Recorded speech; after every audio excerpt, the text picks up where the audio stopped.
Ready to go live? Hey guys, welcome to this edition of Tour Confidential. Gosh, we've been waiting forever for a major championship, and it really delivered. Colin Moa, a major champion at just 23 years old. This is only his second major championship appearance, and I don't know anybody who's not just over the moon impressed by this kid. Yeah, I mean, he's just like so many young players, precocious beyond his years. The cool he had coming down the stretch was unbelievable. You saw when he fanned that 8-iron on 14, left himself with an awkward pitch and a clutch moment. That was going to be his undoing, and he just drains it. Ice just dropped in like, the last roll. It was so clutch, so cool to watch. Dylan, what'd you think?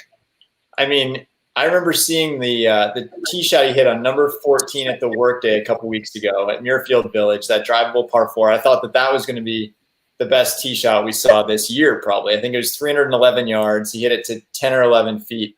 And then he hit this tee shot today on 16.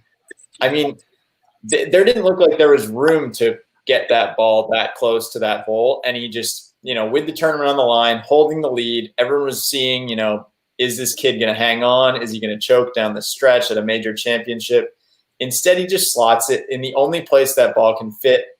And then I'm glad they showed the close-up on his putt on number 16 for Eagle, because that thing rolled end over end and it dropped right in the center of the hole. So, I mean, I don't know what more you can say except that he was hugely impressive today.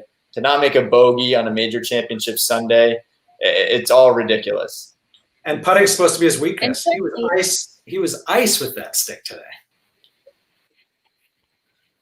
And we should have seen this coming, right? I mean, the guy has only missed one cut in like 26 tour events. He just came out, guns blazing onto the PGA Tour. And I don't know, I felt like a lot of people maybe didn't see this coming in some ways. Although I have to say, I picked him this week. Jess, are you looking to I liked his chance. I'm going to glow just a little bit. He was my pick for the week, but he has some local knowledge there. He's a Northern California guy, as we heard over and over, because he went to Cal Berkeley. But anything else, Dylan, about him that you can kind of enlighten us with about his game that is going to make him have some staying power as we go forward, especially with 2 more major championships to look forward to this season? I mean, he's just unflappable. I've spent a little bit of time around him. I've interviewed Morikawa a few times, and he is such a pro. He's not going to give you anything that, he doesn't want to. He's not going to say a word that he doesn't want the press to know. He's extremely under control at all times. But from a golf perspective, he is a really exciting player to watch, because he might be the best irons player, pure ball striking irons player since Tiger Woods. So it's not surprising to see him win a major championship. It might be surprising to see him win one so fast with such a stacked leaderboard around him. Yeah, and a tournament and a course that was supposedly set up for bombers, with tons of bombers in the hunt down the stretch. He was among the short knockers out there, and he was just sort of pea shooting it around, dead-eyed. He led the field in driving accuracy, which was fascinating, because that's a formula that does not always get it done at these big, brawny courses. Makes you think back to Webb Simpson winning the Players' Championship, hitting it basically the shortest in the field, but hitting every fairway. And now this week, Morikawa with, look at everyone else around him on the leaderboard. Bryson DeChambeau, Tony Finau, Dustin Johnson, Paul Casey hits it pretty long. And then, Morikawa just kept it in the short stuff. And you got to love it, right? I mean, like you said, he's surrounded by kind of these bigger guys in a lot of ways. Bryson, of course, getting so much press on that this season. But Colin Morikawa, he's 5'9", like 160, 165, getting it done. Got to love it. All Gives right, us all hope. Before we, Ryan Aselta joining us now. Hi, guys. That was something, huh? We're talking about yeah, we're just kind of wrapping up a conversation on how impressed we all are with Colin Morikawa, but I did want to move on a bit of Koepka. I think that's a huge storyline today, especially given the things he was saying coming into the final round. Seems a little bit overconfident, I guess, is one way that you could put it. Does anyone want to chime in on maybe what this means for Brooks going forward? And, if he's maybe feeling a bit contrite heading into this evening.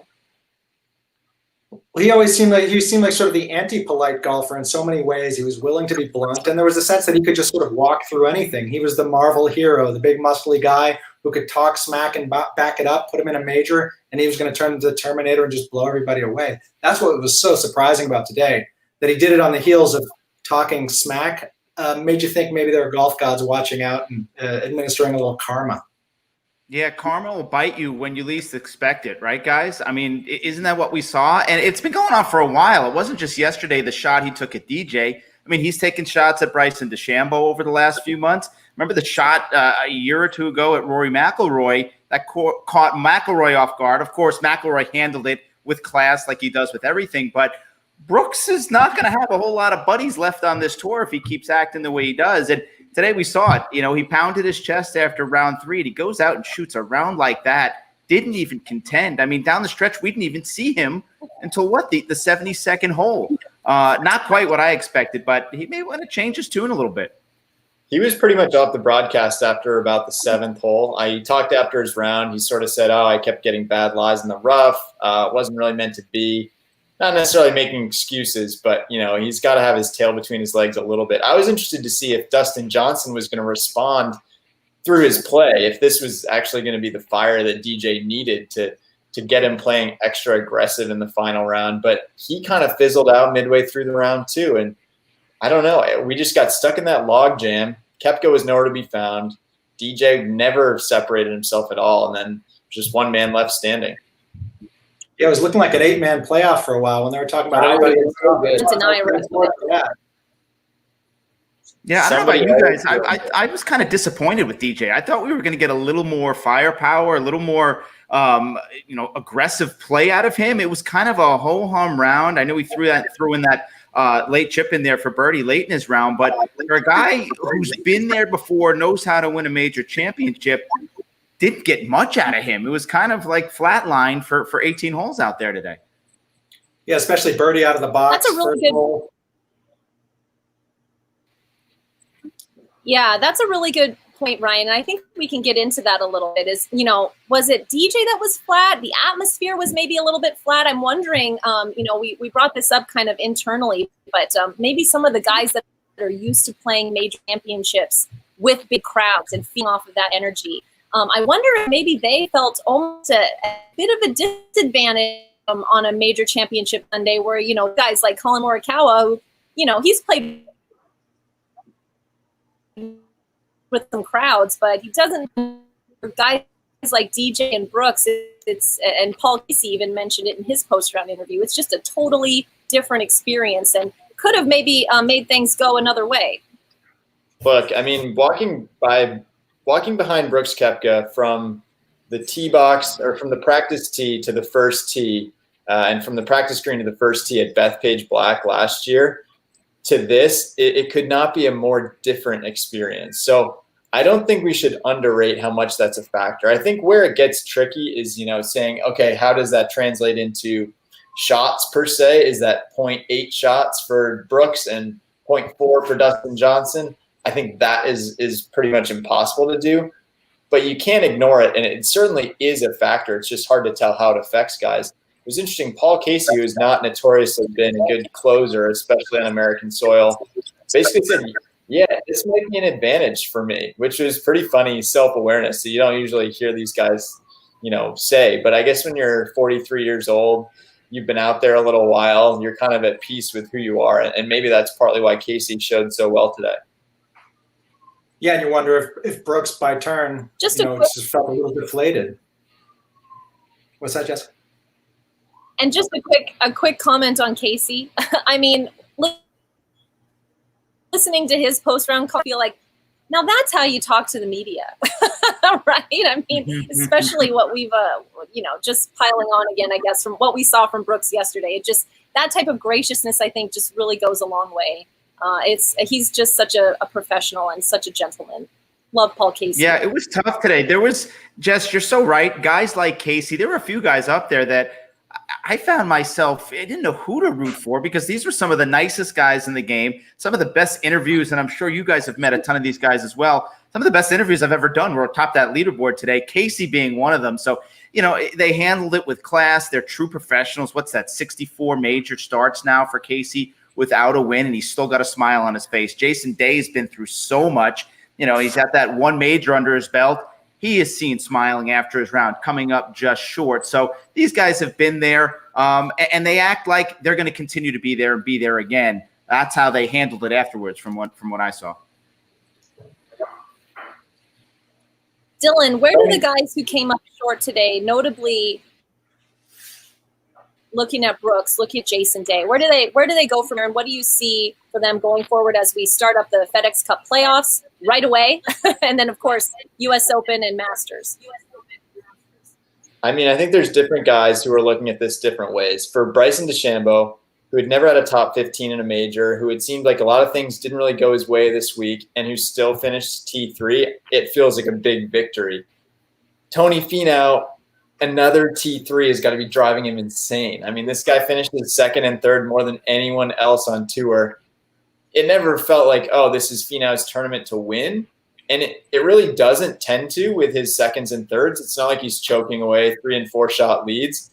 But, man, he's just got to be so sick of it. I mean, his bank account is probably doing just fine with all these, runner-up finishes. But for a couple of these guys to be right in the mix and not get it done, it feels a lot different than some of the other guys that finished in that same clump. Yeah, we're talking about Brooks. His former gym buddy DJ has got to be scratching his head a little bit. We know DJ doesn't seem to dwell on much. He seems to shake things off pretty quickly. But this is yet another final pairing in a major he's played. He's come away with a win once. So you got to think he's starting to hear little voices deep down there in his brain.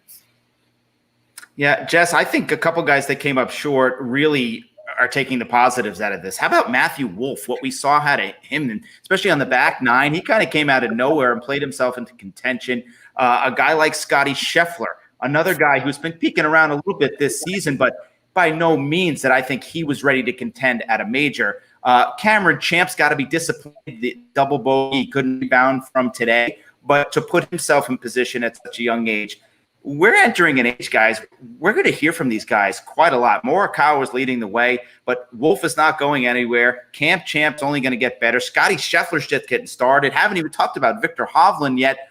All these guys are going to be heard from because they know how to win, and they think they can win right now. And they're showing it at they're all under the age of 25 at this point. It's amazing. Yeah, that's a great point. The young golf is in very good hands, Ryan, and certainly this is a great example of it today with Colin Morikawa's awesome victory. I want to thank you guys. I think that's a wrap for this week's edition of Tour Confidential. But the good news, everyone, we still have lots of high-profile golf going forward. FedEx Cup. Thanks, guys. Thanks, Jess. Thanks, Jess. I was having a hard time hearing you guys. I'm sorry I was jumping in at the wrong time because it was delayed.